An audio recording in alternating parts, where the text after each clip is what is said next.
Alright guys, training a snake, can it be done? The answer is yes and no and absolutely and definitely not. So let's go ahead and break that down and talk about it and talk about what we're going to be working on with this beautiful girl today. She's about 10 years old and her name is Cinderella. I keep thinking princess, but it's Cinderella. Alright, let's go ahead and get started, shall we?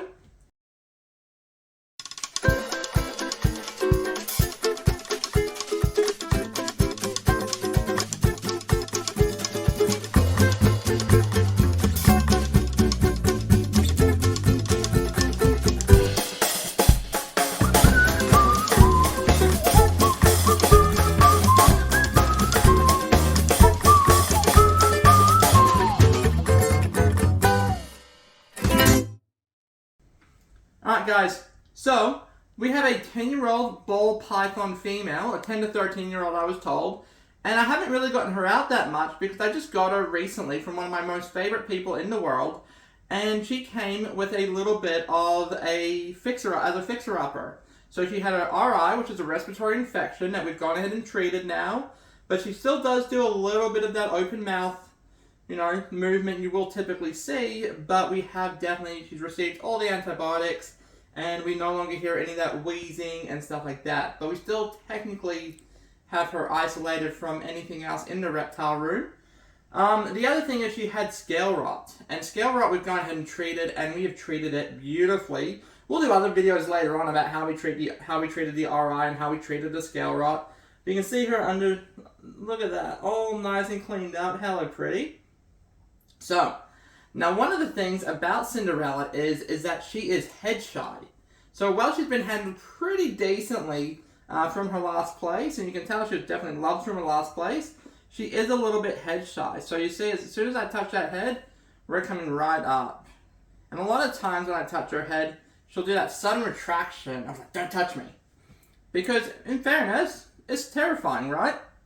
So we're going to start a very simple process here. I want to figure out the function of behavior. So the function of behavior, there's going to be 4 functions of behavior we're going to talk about, and it's put in the acronym of SEAT. So sensory, escape, attention, and tangibles. Attention is going to come more into the mating aspect, and tangibles you think more about food, and then you got sensory, and then you got escape. Escape's a big one for snakes that's where we have our sudden strikes, right? Like, I'm afraid, I strike at you, I want to cause escapement to occur, I want space to happen, but I'm sorry, I don't mean to shake you around like that. Very hand talkative with an old ball python that says, please just leave me alone. But that is one of those, I'm afraid, I want escapement to occur, so I strike at you, or if you have like what's a great one, like a bull snake, the bull snakes will go ahead and hiss real loud, which is so cool. Their epiglottis has tissue over it, has a layer of tissue over it, which causes them to be super fascinating. That's my dream snake to get, by the way. I do not have one currently. Out of all my snakes, none of them is my dream snake yet.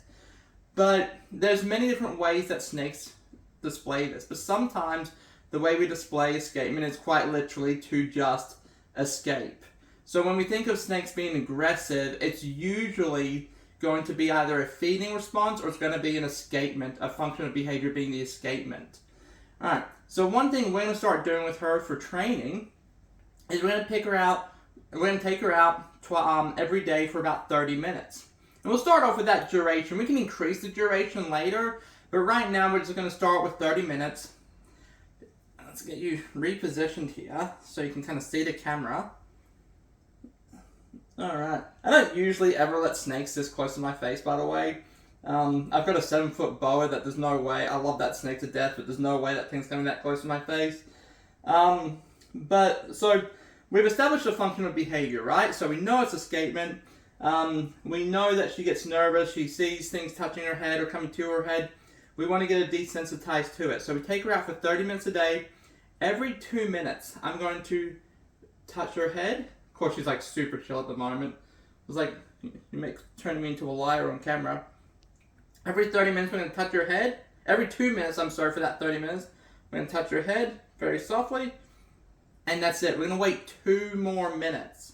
Now, during that time, I'm not going to do anything else with her. I'm just simply letting her move around a little bit, You'll notice I'm not grabbing her. I'm not trying to wrestle with her. I want her to be relaxed. You should never really grab a, unless you're like working with venomous snakes and you're doing certain things with them. You should never ever just grab a snake real tight or anything like that. You want them to be nice. You want to be a perch for them, something they can move around nice and easy. And bring up your head like that. Thank you, thank you. So, every 2 minutes, we'll do a little head touch. I'll do another one in a little bit to show you. And then we're just going to let them perch, move around, explore. She's quite inquisitive, especially for a ball python. Yes, hello, hello. Come over here. Again, never let snakes this close to your face. If you bite me, I'll still put the video on it just to show what, you can still be an idiot. But that's what we're going to do. And we're going to track those behaviors. We're going to track each time. We're going to track the frequency of each time she recoils. So once we track them, so we write down, let's just say, we do it, so 30 minutes, once every 2 minutes, so that's 15 times. So let's just say she recoils 7 times. So I'd write down 7, and then I would keep continuously writing that down over the course of a week. And then I'm going to go ahead and find the average. And then when I find the average, I'm going to go ahead and start my little graph. And because I like to see, I'm one of those people that like to see if behaviors are improving definitively, if we are actually getting more desensitization or not. So, but you guys will have to follow along with her on that journey. One thing I want to cover real quick before I go. Ball pythons, I know that this gets said a lot, but I disagree with it. They are not the easiest snake for beginners. And the reason why I say it is not because they don't have phenomenal temperaments. They do have phenomenal temperaments. They can be a little bit snippy when they're little, but, can't we all? But the issue is in their husbandry. So if you take a corn snake, bull snake, pine snake, gopher snake, rat snake of several different types of subspecies, all kinds, I can think of a bunch of other snakes that husbandry-wise are far easier to take care of. Now, maybe the temperament's not the best, don't get me wrong. I've got 2 beautiful rat snakes. One is an eastern rat snake, and the other one's a central rat snake. And I love them, but their temperaments suck at the moment, because they just came in as rescues as well. But we'll talk about that later on. But as far as husbandry goes, they need quite an environment. And when I say quite an environment, you need to make sure you got the humidity right, because they will get an RI on you very quickly with respiratory infection on you real quick. I see these snakes constantly sick, constantly having issues with, and it's always going to be a humidity issue. You need to make sure that they got a place where they can cool down, a place where they can heat up. 2 hides is better than 1 hide. A hide is better than no hides. Have a hide for your snake. But it's just, if you're watching this and you're like, okay, what's my first snake gonna be? Everyone says go for the ball python. I'm not on that bandwagon. I love ball pythons, but they are just one of the more difficult snakes currently. Colubrids are typically going to be an easier snake husbandry-wise to take care of.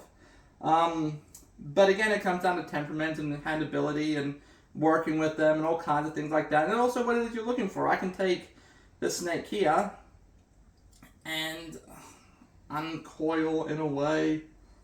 You know what, I'm not going to. It's just going to stress her out, and I haven't had her out really. So I go through the process. But I would feel much more comfortable putting this snake around my neck and just, watching a movie than I would say a milk snake or, what's another good one? A milk snake or any colubrid for that matter.